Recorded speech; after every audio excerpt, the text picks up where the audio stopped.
I mean, people have lives, they have things going on. All right, we have a viewer. We will begin. Hello, welcome to Hakuna MaChatter and to this, the second Your Weekend Watchlist live. I'm here with Rosa from Latinx Lens podcast, from Rosa Reviews. Rosa, this is your second time on the channel. How are you doing today? Doing great, doing good.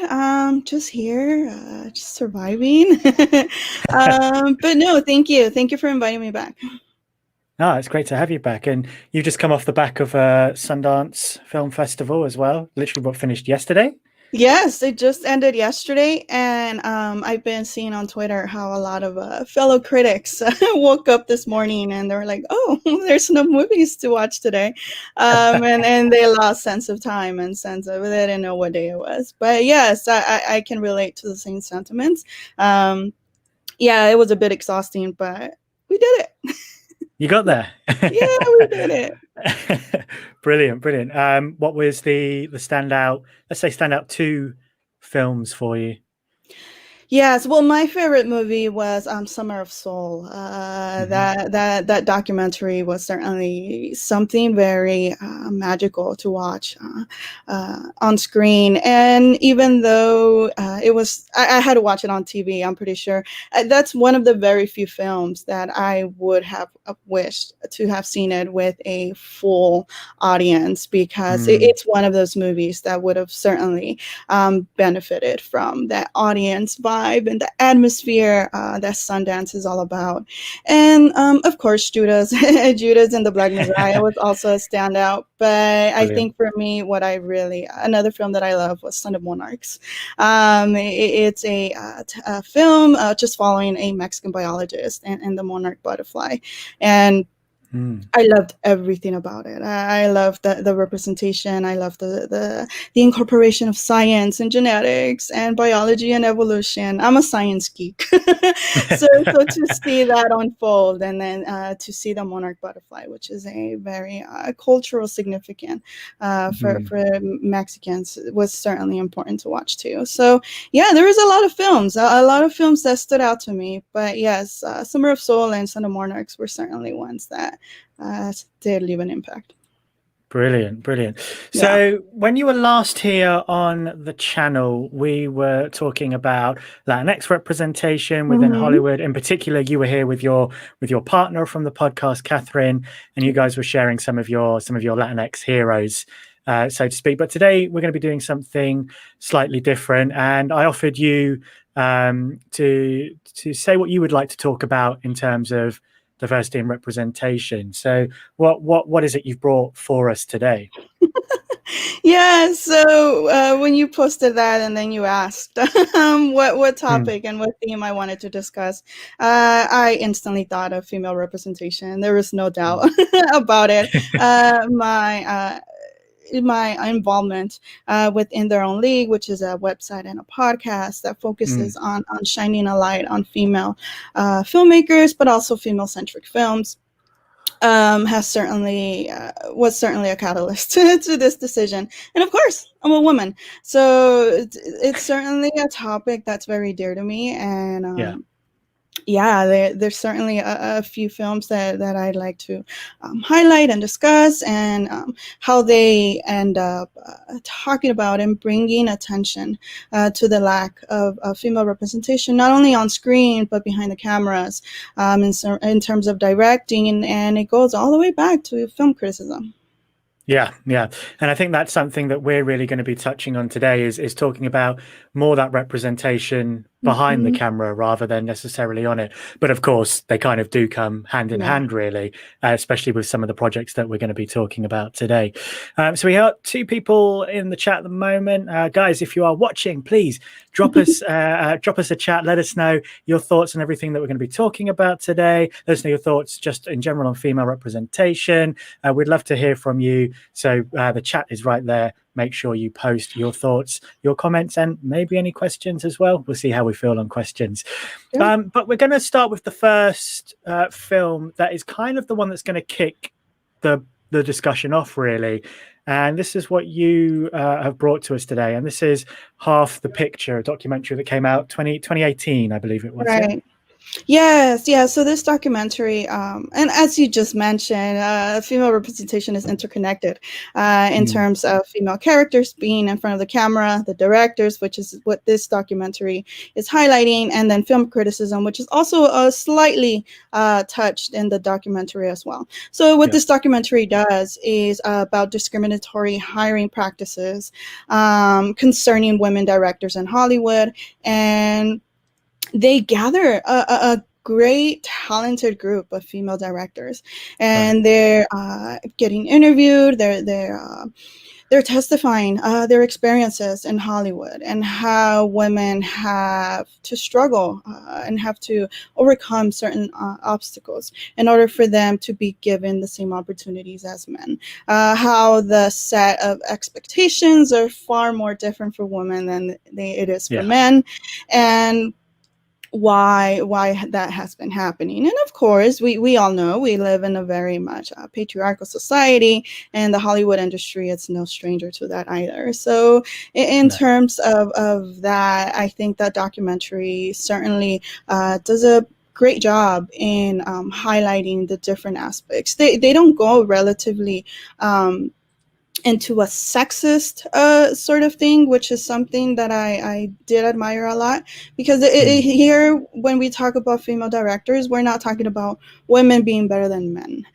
We're talking about women having the same capabilities and the same talents as men do, and that we are able to direct films and do more than the social norms that's been implied to us, which is largely, let's say how it is, it's largely due to film representation of female roles and the characters that have been depicted and written and directed by white heterosexual men.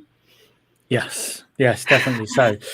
And, we're kind of slowly beginning to see that change, as it were. It's a slow change, and it's same for diversity and representation with race, diversity and representation with disability, with sexuality as well. But the change is coming. And one thing I think that has given people a slight bit of hope, at least from what I've noticed, was some of the Golden Globe nomination. And I say some because not all was quite there, but there was some stuff in particular the nominations for female directors. And so I wondered if you could just give your rundown on what you felt about that. Yes, I loved it. When everybody was just so focused and upset on certain nominations, and in terms of supporting actor, I was thrilled and beyond. I was just filled with joy to see that 3 out of the 5 directors were women, and they are in there because they deserve to be in there. They're not in there because they're women, and just because they're women, they're being nominated. No, the work they did deserves, and they deserve to be in that category. And what I do love about this nomination, of course, is that these women are they're expressing, of course, their creative abilities, but they are also showcasing the level of talents, because 2 out of the 3 directors, they did the screenplay for their own films and directed it, and with the exception of course, Regina King, who is also an example that women should not only be limited to directing and telling female-centric stories. And in terms of Chloe Zhao, which is mind-boggling to me, I hate admitting this, but I just relatively found out that she wrote, directed, and edited Nomadland, which was mind-boggling for me to learn. So we do have skills. Women are capable of creating these films. It's just a matter of opportunity and accessibility. That's it, exactly. And I think, I love what you say there about even just Regina King, and just saying, these films, it doesn't have to be women making films about women, because for the past 100 years of Hollywood, it's men have been making films about women, and so why would that not work the other way around? Right. Which of course it absolutely does. And actually, while we're kind of there on that part, I think it's probably a good chance to bring in. You wanted to talk about the difference between women directing women and men directing women, and highlighting the differences between particular Wonder Woman and Justice League. Yeah, do you want to Yes. explain a bit more about that, and I'll bring in some visual aids as and when. Yes, of course. So every time I'm either tweeting or posting on social media, advocating for female directing representation, there's every now and then I do get the comment, what does it matter who's behind the camera? What matters is the story, which is true to a certain extent. And my example is always the Wonder Woman representation and its depiction from the Patty Jenkins version of Wonder Woman to Zack Snyder's interpretation of it in Justice League. There is an immediate difference between the female representation and how these women are being depicted in both films. It's obvious that in Zack Snyder's, they are far more objectified and sexualized than they are with the in comparison to Patty Jenkins movies. And of course, it has to do with the male gaze. The male gaze has certainly shaped how women are being perceived, how we're being looked upon as, because again, they've been making these films for quite a while. So to see a woman direct Wonder Woman and to not see her be objectified and sexualized, rather see her being depicted for her strength and her power and what she stands for as a superhero is, even though it's 2020, is quite refreshing to see. Yeah, definitely, Yes. definitely. Brilliant. Okay, so what we're going to do now, I think let's talk about Nomadland and about Promising Young Woman. Now, I've not had a chance to see the films yet, mainly because they're not available yet in the UK for public viewing. Okay. So, which has been great. So, yeah, so hopefully that's a kind of a general spoiler warning for people. Right. Even so, I think that we can still, I think there's still a way that you'll be able to talk about them that shows how important it is that women are, as you say, given the opportunity to actually do what it is they can do. So if we let's bring up Nomadland first, and because I think that's really interesting what you're saying about Chloe Zhao, that she wrote, directed, and edited. So, how does that play off in the film? Yeah, so seeing this story from the female lens certainly gives it a different, a fresh look to what women are capable of doing. That women are not limited on, which for the most part is to get married and have a family and raise the family and cook and be just the caretaker of your family. Here we see Fern, which is portrayed by Frances McDormand. We're seeing her adventure and her journey as she attempts to live this new life, which is the nomad life. And it's something that socially it wouldn't be looked upon as something that a woman would be capable of doing, that a woman would not be able to survive on her own without any male assistance or a partner to be there for her, because we're always looked upon as the most the most fragile gender and the one with that we need protection regardless. And in this story we see how we are capable of doing that. I'm not going to spoil a lot because I know you haven't seen it, but know that not only depicting the story but the way she shoots it, those scenes, there's some shots that are just gorgeous and beautiful.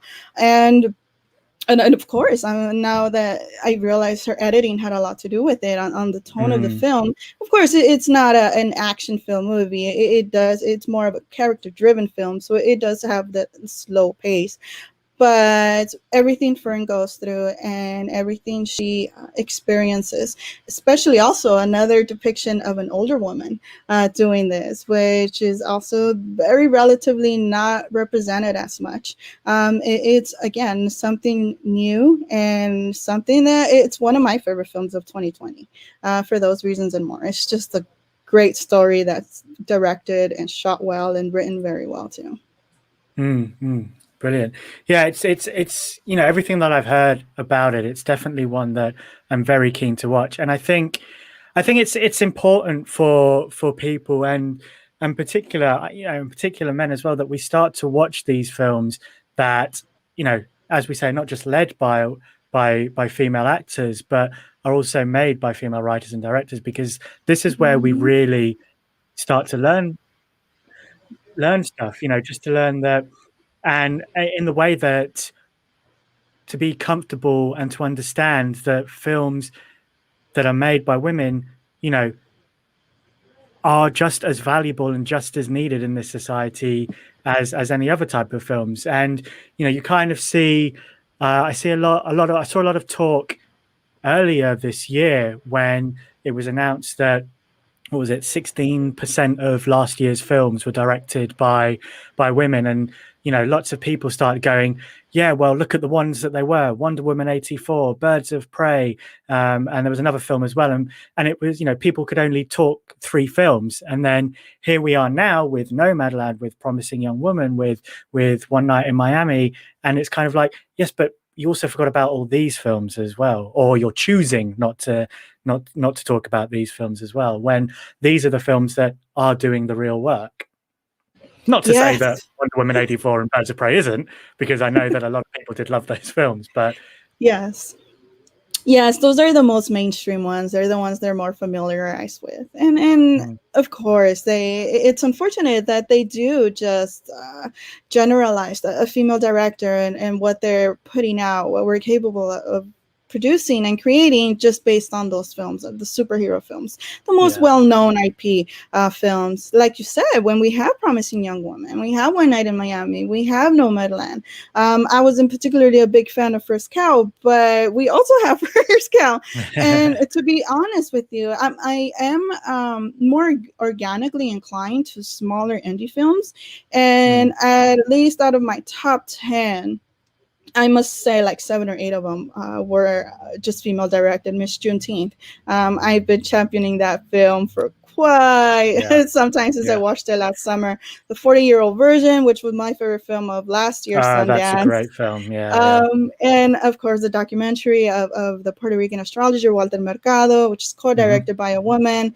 And then I don't know, I'm trying to think from the top of my head. International films also, Song Without a Name, also directed by a female. It's a Peruvian film with indigenous representation that's also very much lacking.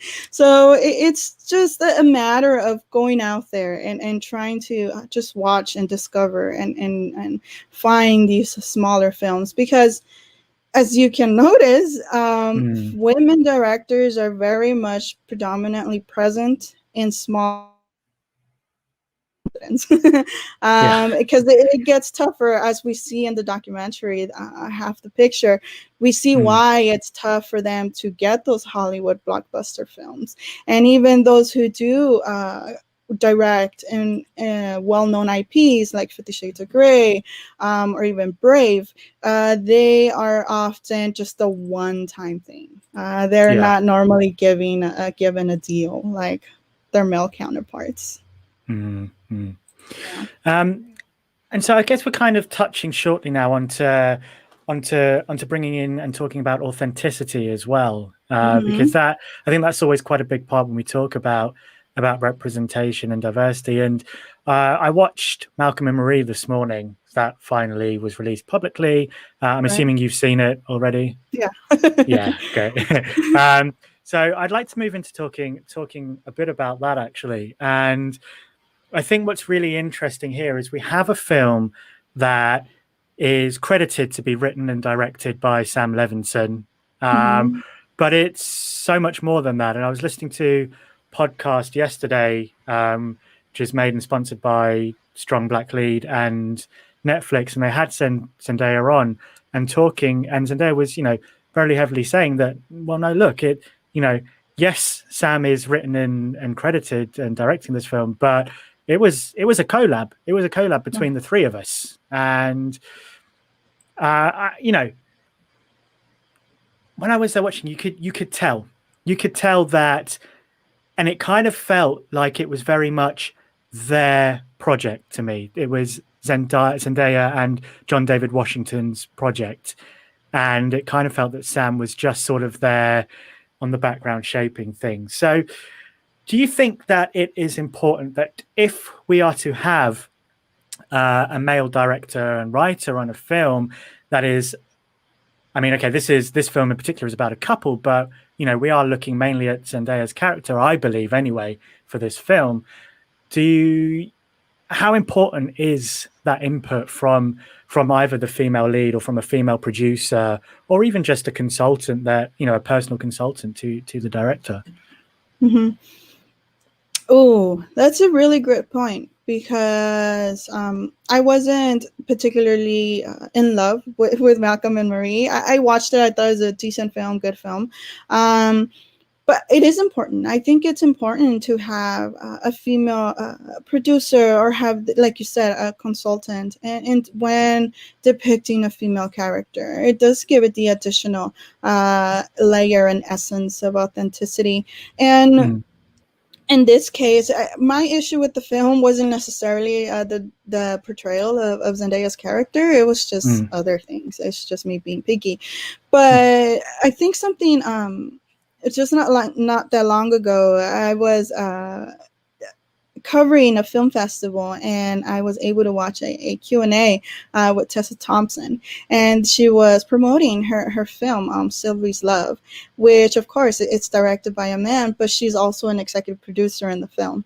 And she said that experience definitely helped her. Not only was she collaborating with the director and giving input on her character, how it was being depicted, but she also had a hand in the production design, the costume design, how she's being pretty much depicted and portrayed on screen. And that very much, she said that having that experience, of course, as an artist, helped her grow. But she wanted to make sure that the female character was depicted with respect, that it wasn't overly sexualized or objectified or in any sense. So I think it is important to have either, I'm not saying, again, I'm not saying that men should not direct female-centric movies and they should have no female characters in their films. But having that consultant, or having a producer or a writer, I mean, come on, we're 50% of the world population. How hard can it freaking be? Well, this is what I love, because I like to try and keep up with the reports and the stats as much as I can on representation within the industry. And I think it won't be the latest UCLA report, but it was last year's one, which was talking about 2018 and 2019, and it was saying how, I think, it's looking at Hollywood. And so within the States, the female population of the United States is at 50.4%. So women are a majority. And yet when it comes to film and TV, women are considered a minority, underrepresented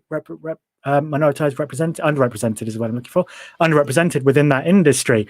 Right. And you're just kind of thinking, it's incredible how it swings. And I'm just going to bring in a comment here from the chat, which I think is really interesting. This comes from Darian, who's a regular commentator on the channel. Hi, Darian.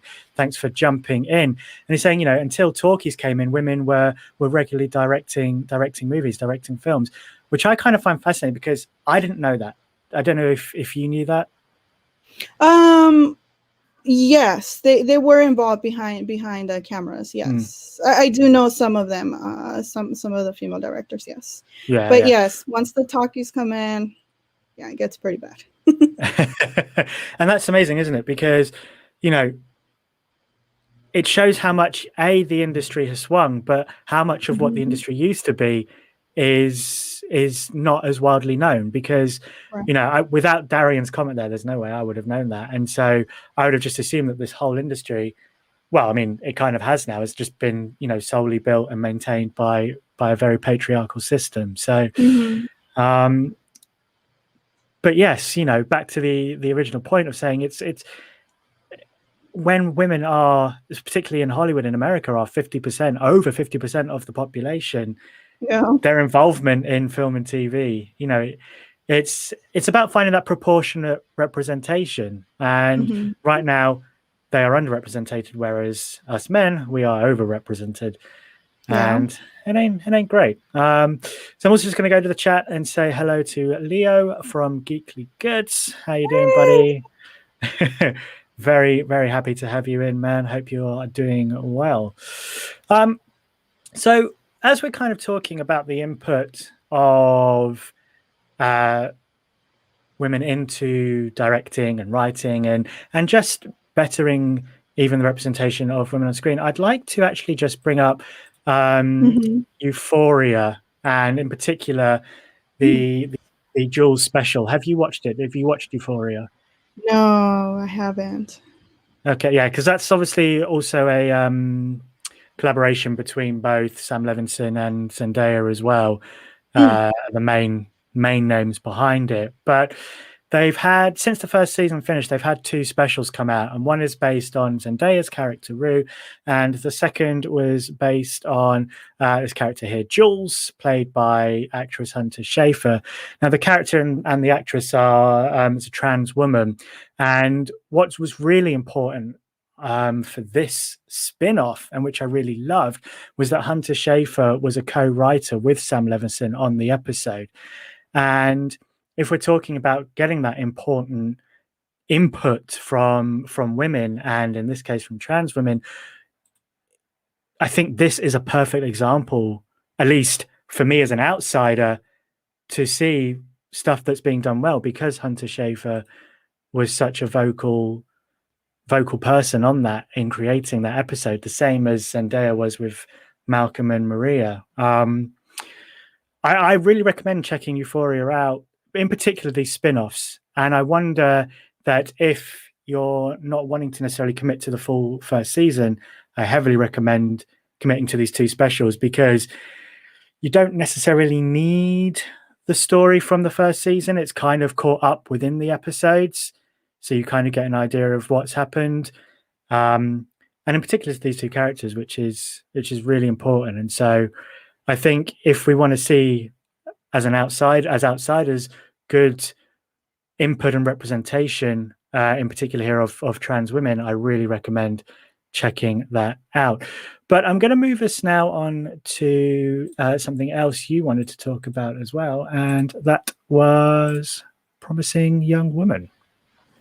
Yes, directed by Emerald Fennell. Oh my God, this film is certainly another one of my favorite films. Is on my top 10 of 2020, and I think is a depiction of what women have experienced for years and decades in a patriarchal, misogynistic society. How a lot of us. Because I'm pretty sure we're all guilty of this. We have developed these unconscious biases, and we do grow up and learning and thinking that women are only have limited set of skill sets. So to see Promising Young Woman, a depiction of it, and how it talks to harassment, and it talks about all these different elements that we have been experiencing all along, but it does it in a very respectful way, where nothing is visually shown, but it also talks about how a lot of these women are also complicit when it comes to learning about these sexual harassments and everything that goes on. And it's particularly not 100% their fault. It's how they were raised. It's again unconsciously built in our psyche, the misogyny of it all. So it's very an important and powerful depiction of what females and women all around the world pretty much experience. Yeah. So, I mean, again, the UK, we've not had a chance to catch this film yet, unless you know, people were gifted screeners. And I know some people that do work in cinemas have had a sneaky chance to see it already as well. But does it also do a good job in really highlighting then that the uselessness of victim blaming, and that actually, it's not a case of teaching women to protect themselves, but teaching men, hey, just don't do that. Mm-hmm. It does. It does. Good. I don't want to spoil it too much. Yeah, no, yeah, I understand. Yeah. I don't want you to go in there all spoiled in. But yes, it does, and it does it for both, for men and women, which is something I very much appreciated. But it also explores the trauma that some of these victims go through and how they deal with it. Whether you agree with it or not, that's a whole different type of conversation. But yeah, it does. It does deal with it, and of course, I'm pretty sure you've seen that the third act is extremely controversial. It's certainly a shocker for me. I didn't mind it. I loved it. I loved every piece of it. But it's also, what I appreciated is that this is all told through a female lens. It's written by a woman. It's told through her lens, and to see little pieces here and there incorporated, only that either women would only notice or pretty much just appreciate about the film, is something, again, that I very much appreciate. And nobody knows what it is to be sexually harassed and be to tell that story than the victims themselves, which for the most part are predominantly women, unfortunately. Yeah. Lovely. Cool. Well, I look forward to seeing that film. Even just for Carey Mulligan, but to know that the depths that it goes into around that topic as well. And, I noticed that just from the trailer as well, but it's, that obviously doesn't replace actually seeing that film. And again, a great opportunity for all to relearn, because whenever we do hear, or I say whenever, but majority of times we hear about people that this has happened to, all those questions always rise up. Okay, well, were you drunk? What were you wearing? Blah, blah, blah. Yes. And so it's nice to see that we have a film that is so within the spotlight and the mainstream that is going, well, hang on a second. Let's just reframe this a little bit to what it correctly is. So I'm just going to come back to the chat quickly. We have your partner in the chat. Catherine over at Shuffle Online is here. Hey, Catherine, glad that you're here. Thank you very much for joining.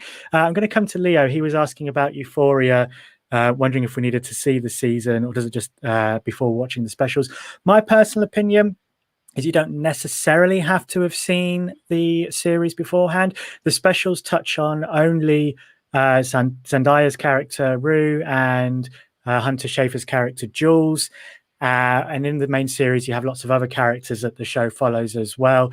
And I think everything is kind of caught up between their two in terms of where their characters are at and the relationship they're in. So, it just depends if you don't want sort of the end of the season lightly spoiled.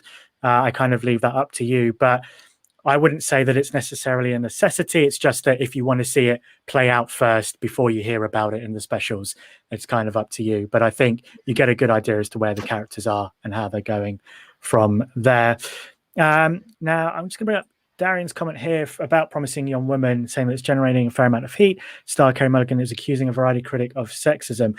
It's actually so I've actually seen that play out a bit further because Carey Mulligan was actually in a Actors on Actors chat on the Variety YouTube channel with Zendaya, and it actually came up, which was very interesting, it all being Variety.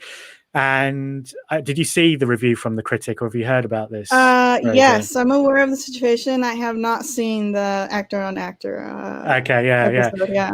So it's very lovely handled by Carey on the Actor on Actor. But the basic idea was that the critic was commenting on her looks and saying and questioning whether she is worthy of being assaulted, was basically it. Right. And so I think it was less that the film was getting the heat, but more that the critic was getting the heat for his comments on the film, I believe. Yeah, all very weird. Also saying that the film was produced by a woman as well. It was produced by Margot Robbie. Robbie, yeah. I didn't know that as well. Yeah. Maybe that kind of explains it a lot. So there's one kind of last thing I'd like to talk about, and Mhm. one thing that also kind of came out of the Golden Globe nominations was this question on the erasure of Black female voices and other minoritized race female voices, because the UK show I May Destroy You didn't pick up any nominations, where some other shows kind of probably did. Have you had a chance to see I May Destroy You yet? No, not yet. No. No, I didn't get the chance either, unfortunately, which is kind of really annoying because it came out last year here in the UK. But I Mhm. mean, when you looked at some of the nominations, did it occur to you in any way that what's the word I'm looking for? It'll come to me after the stream finishes. But you know how we talk about it's not going to come. We talk about feminism, we talk about representation of women, and then we talk about representation of race and racism, but then how they interconnect as well. And in terms of seeing those nominations, did it feel to you that women of color, minoritized race women, maybe didn't get the platform that some of the projects deserved? Or is that something you hadn't picked up on this time around? I hadn't, to be honest with you. I did not get a chance to pay much attention to the rest of the nominees. I was so just stuck with the directing category, and so Yeah. just happy about that. That I did not get a chance to look at the rest. So in that terms, and also if we're referring to television, unfortunately, I don't watch a lot of television. My main Fair. focus it's film, Fair. but I mean, film, and we're talking about the supporting actor category in film. I'm pretty sure there isn't a lot of people of color representation in the nominees. And that's also something that's highlighted in the documentary we first mentioned, how directors of women of color have to struggle more. It's double the battle, sexism and racism all at once. And yeah, I think I was getting some stats on that come out in that documentary, and it's not that long, so I'm pretty sure the stats aren't so off. But they're saying that 19.8% of the U.S. population are minority women, and out of the 19.8%, only 0.006% are film directors. Wow. And it's just mind-boggling to just realize how just little representation there is out there, and how it's very much needed to have these conversations and to continue advocating for female representation, women of color, of course, in my case. And in my case, of course, I do tend to focus on Latinos and Latinas. Yeah. And like throughout the whole documentary, I think there's only 2 Latinas that are being interviewed. And which was also heartbreaking to see. One of them, it just directed one movie in Hollywood and then just went back to her country, didn't do much. And then Patricia Regan, which we did an episode on for Latinx Lens, she's probably the only one that's directed more than 2 films in Hollywood. But yeah, she, again, no representation anywhere. So yeah, it's tough. It's tough and it's heartbreaking to see all these stats and to see the lack of representation. But hopefully these conversations will bring more awareness to this, and hopefully something can be done. Yeah. I keep my fingers crossed on that as well. And I think certainly things will edge that way more. When we talk about this Golden Globe nomination list here, and the fact that we have Regina King and Chloe Zhao in there, like, I think that is so incredibly important that they are being recognized. My only slight worry is that now that Hollywood has, okay, well, we've got Chloe Zhao here, we've got Regina King and Ava DuVernay there. These are the people we're going to keep going back to, and that's great for them. And I don't want them to stop directing because they're clearly doing an incredible job. But we can't just stop there as well, and we have to hope that Hollywood keeps pushing that way. And I guess for us as people who discuss film, whose lives revolve around film, it's up to us to make sure that we continue talking about the projects that we enjoy and that means something to us and keep pushing them forward. I guess that's, and as you say, to have these conversations, that's at least at the start our way of doing our bit to keep these kind of projects circulating. So fingers crossed that keeps happening. Fingers, toes, eyes, everything, because it's tough. It is tough and it is hard. And again, I think it's a matter of also trying to realize of our own misconceptions or preconceived notions of what women are capable of doing. And once we start working around that, or we start just deprogramming all of that from the psyche, then we will probably start seeing more of a fast-paced change. Because if for the past decades we were able to get best directors all male, I don't see why we can't have all women directors in the same category. Last year I was upset not to see Lulu Wang or Greta Gerwig in place of the whole, again, just men dominated directors at the Academy. So yeah, it's gonna take time, but I think these conversations are gonna be helping. They're gonna help. They're gonna bring awareness. And also we have to, in my case, I have to attempt to do my part and watch these films and discuss them and bring awareness to the films themselves, because they're films being made. They're just not, unfortunately, given the attention and the spotlight that they deserve. No, that's very true. Brilliant. Okay, so just for the people watching, we're going to recap then on the films and shows we have spoken about in today's stream, so that you have your weekend watch list, so that you have female-directed, female-made films and projects where female representation has been so important that you can now go away and hopefully watch some of those shows. So I'm just going to bring this up right here. So we have for you Half the Picture, an incredible documentary that Rosa brought for us that really illuminates exactly how women are being frozen out of Hollywood or are being kept on the edges and not given the chance to show what it is that they can do, that we all know that they can do, which at times is equal and at times is so much better than what our male directors can produce. Moving on, we have Nomadland, which is one of those female-directed shows, female written, female directed, female edited by Chloe Zhao, and starring Frances McDormand there.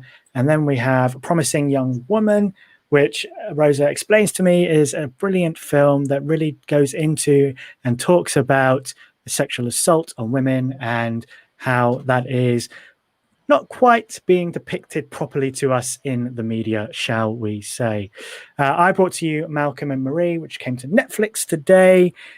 Do check this out. Now, it's a film that is credited as written and directed by Sam Levinson, but Zendaya had such a heavy hand in creating this film, and it's really worth watching just to see how that plays out. A lot of the conversation between her and John David Washington's character Malcolm is that on authenticity, and I think that's really important on how that plays out. And I think a lot of what we're talking about here is talking about authenticity. When we have female directors and writers and producers, how female-centric stories can be so much more authentic. And that also translates into Euphoria, and in particular the special with Jules, and talking about trans women as well, and how important their place in the world is, and that we must be there to support and help them out as well. We also spoke about the idea of the male gaze as well. I say the idea of the male gaze, the thing that is the male gaze, and how that can affect a film. How we have here Wonder Woman as directed by Patty Jenkins, and we have here The Amazons as directed by Zack Snyder in Justice League. It's a very stark difference. So that was your rundown of your weekend watch list. I'll be posting all of those films and projects on Instagram and Twitter so that you can follow them again and make sure you know what it is you're going to be watching. Rosa, before we leave, where can everyone find you? Yes, I am on every social media platform at Rosa's Reviews. And I'm also, of course, co-founder, co-host of Latin podcast platform Latinx Lens, and social media platform same at Latinx Lens. Brilliant. And Latinx Lens just started up again as well. You brought your first episode back on Guillermo del Toro, if I'm correct. Yes, Guillermo del Toro. We talk about his, I don't know if it's unofficial or official trilogy, his first directed film. So we go into Cronos and The Devil's Backbone, and of course Pan's Labyrinth. And Yeah, it's a very fun episode. We were very much pressured to because he's such a beloved director. Sure. So we were hoping to make justice Yeah. on his this episode. But yes, I think another one should be coming up either today or tomorrow, where Brilliant. we discuss potential international Latin American films that are in contention for the academies. Excellent, excellent. Yeah. And I think what I love about your podcast is that, you know, yes, you talk about Latinx representation. Yes, you talk about female representation. But what's also really important is that you and Kat, you talk about just the films that you love and the people Yeah. that you love. And I think, you know, what is important, and another thing that came out of even just Malcolm and Marie, it's that just because, you know, we are of an underrepresented cohort doesn't necessarily mean everything we do is somewhat politically or socially politically charged. Actually, we just want to talk about this stuff. Yeah.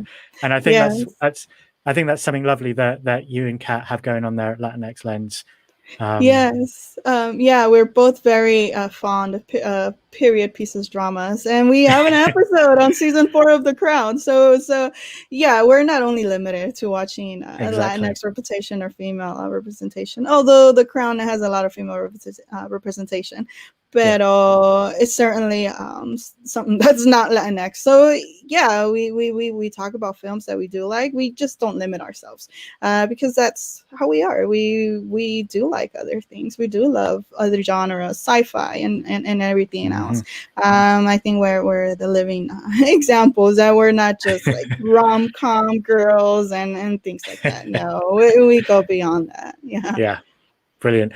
Great. So just a few last comments then before we sign off. So Darian, the star, says the representation of women of color will probably change pretty quickly. Women of color played a major part in the recent general election in the US. Yes. I think that is very true. And definitely the way that Biden is setting up his office as well, we can see that women of color will be pushing forward the United States for the next 4 years, which is highly important. And then Aggressively Relaxing says, awesome show. Thanks for putting together this list. Thank you, Aggressively Relaxing, for joining. We are glad that we were able to help you out there.